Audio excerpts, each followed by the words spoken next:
కార్యాలయం నందు టీడీపీ నగర రూరల్ కార్పొరేటర్లతో సమావేశం నిర్వహించడం జరిగింది.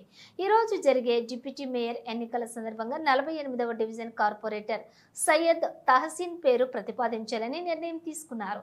ఈ సందర్భంగా ఈ సమావేశంలో డిప్యూటీ మేయర్ రూప్ కుమార్ యాదవ్ కార్పొరేటర్లకు సూచనలు సలహాలు ఇవ్వటం జరిగింది. ఈ సమావేశంలో ముఖ్య అతిథులుగా మంత్రి Ponguru Narayana, rural MLA Kotamreddy Sridhar Reddy, work board chairman Abdul Aziz, NUDA chairman Kotamreddy Srinivas Reddy, Vijayabhaskar Reddy, Pattabhi Ramireddy తదితరులు టీడీపీ కార్పొరేటర్లు సలహాలు సూచనలు నిర్ణయించి అనంతరం కార్పొరేషన్ కి బయలుదేరటం జరిగింది.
డిప్యూటీ మేయర్ ఎన్నిక ప్రక్రియకు సంబంధించి మున్సిపల్ చట్టం ప్రకారం ఏ వ్యక్తినైనా ఓటు హక్కు ఉన్నటువంటి ఒకరిని మరొక వ్యక్తి ముందుగా ప్రతిపాదించాలా, ఒకరు బలపరచాలా.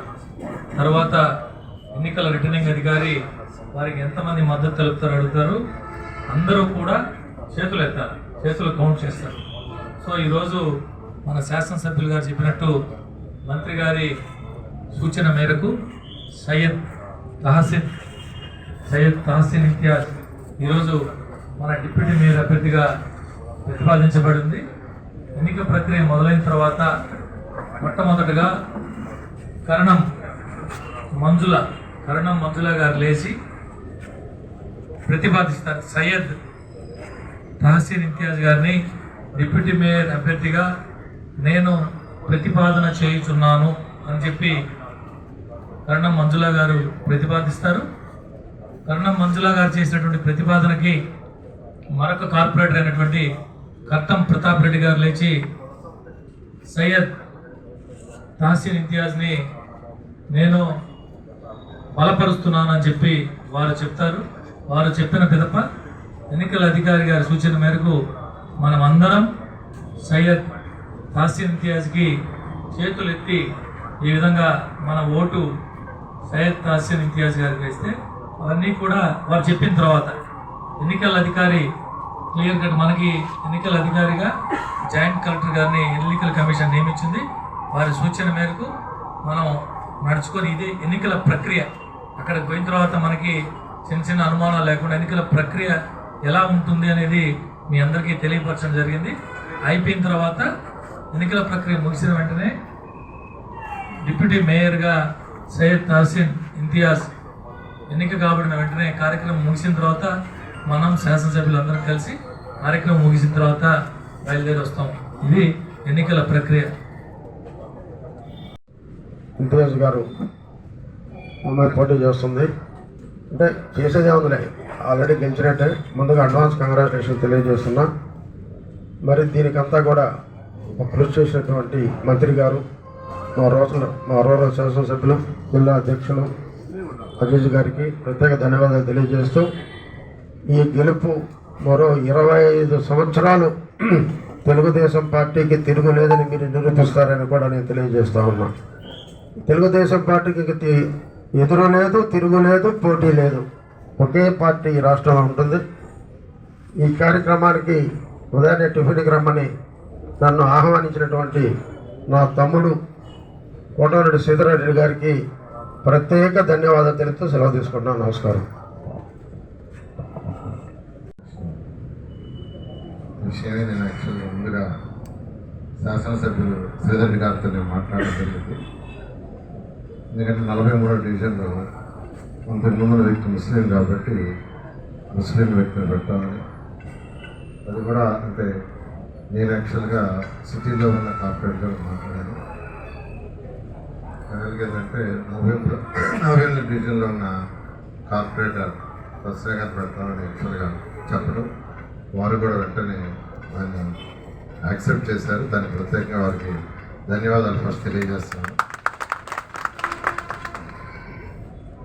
ఈరోజు మీ అందరితో కూడా యాక్చువల్గా వారు మాట్లాడటం, అందరూ ఏకగ్రీవంగా మీరు కూడా యాక్సెప్ట్ చేసినందుకు కూడా ప్రత్యేకంగా మీ అందరికీ ధన్యవాదాలు తెలియజేస్తున్నాను. ఇవాళ ప్రాసెస్ ఎలా జరగాలనేది ఆల్రెడీ డిప్యూటీ మేయర్ రూప్ కుమార్ చెప్పడం జరిగింది. ఇవాళ మెజారిటీ మనమే ఉన్నాం, 2/3 యాక్చువల్గా మనమే ఉన్నాం కాబట్టి అసలు మిగతా అన్ని వర్తించవు.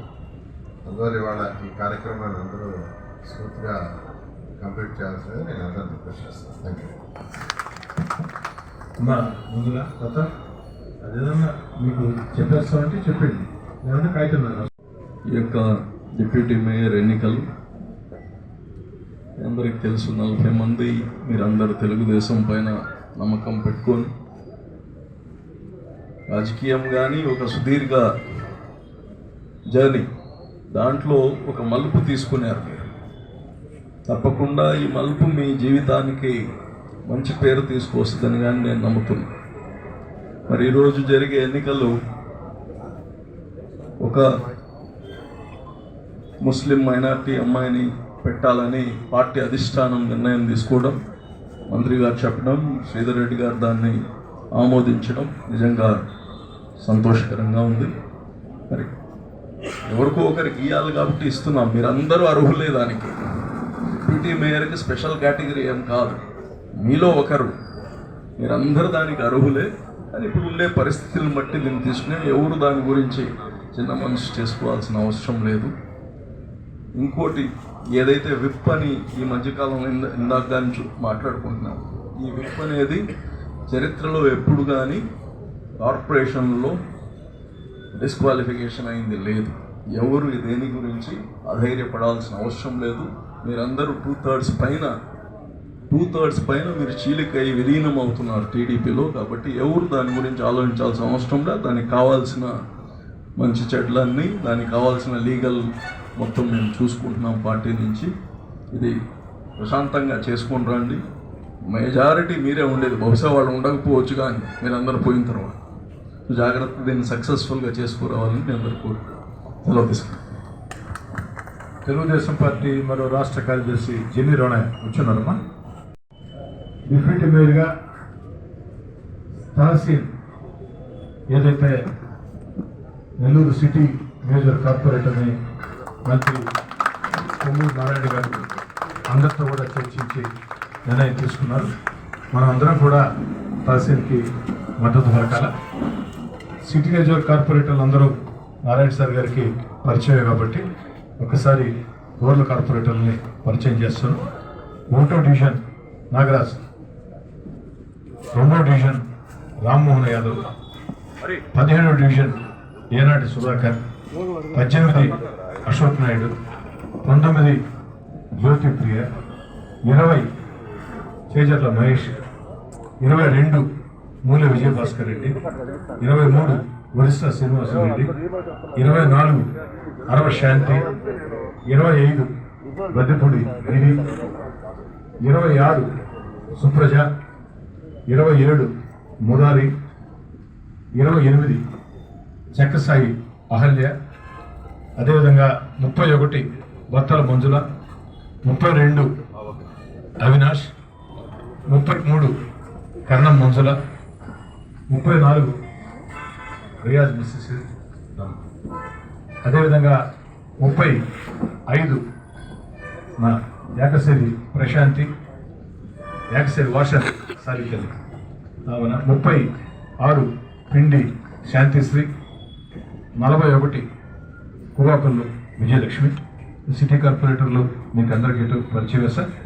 కాబట్టి అందరూ కూడా ఇక్కడి నుంచి మన జిల్లా అధ్యక్షుడు అబ్దుల్ అజీజ్ గారు, మంత్రి పొంగూరు నారాయణ గారు మాట్లాడిన తర్వాత ఆ ఎన్నికల విధానం గురించి 2 నిమిషాల పాటు డిప్యూటీ మేయర్ రూప్ కుమార్ యాదవ్ చెప్తారు. అందరూ ఇక్కడి నుంచి బయలుదేరి నేను కూడా మీతో పాటు వస్తాను. ఈరోజు కార్పొరేటర్ల భర్తలకి లేదు తెలుగుదేశం పార్టీ నాయకులు అందరూ కూడా ఒక మాట, ఎలక్షన్ కమిషన్ హ్యాండ్ ఓవర్లో కార్పొరేషన్ కార్యాలయం ఉంటుంది. ఎలక్షన్ కమిషన్ నిబంధనల్ని తూచా తప్పకుండా వాళ్ళు పాటించాల్సి ఉంటుంది. వారు చాలా స్పష్టంగా చెప్పింది ఏంటంటే, ఎలక్షన్ కమిషన్ ఓటు ఉన్నటువంటి ఓటర్లు తప్ప ఏదైతే కోఆప్షన్ సభ్యులు కూడా ఈరోజు అనుమతి లేదని చెప్పడం జరిగింది. అక్కడ పోలీసుతో లోపలికి రావాలని చెప్పని ఎవరు వివాదపడకుండా, వివాదాలకి ఆస్కారం ఇవ్వకుండా కేవలం ఓటు హక్కున్న వాళ్ళు మాత్రమే కార్పొరేషన్ లోపలికి వస్తారు, మిగతా వాళ్ళు బయట ఉండొచ్చు. దీన్ని పార్టీ నాయకులందరూ కూడా అర్థం చేసుకోవాలని చెప్పని కోరుకుంటున్నాను. ముందు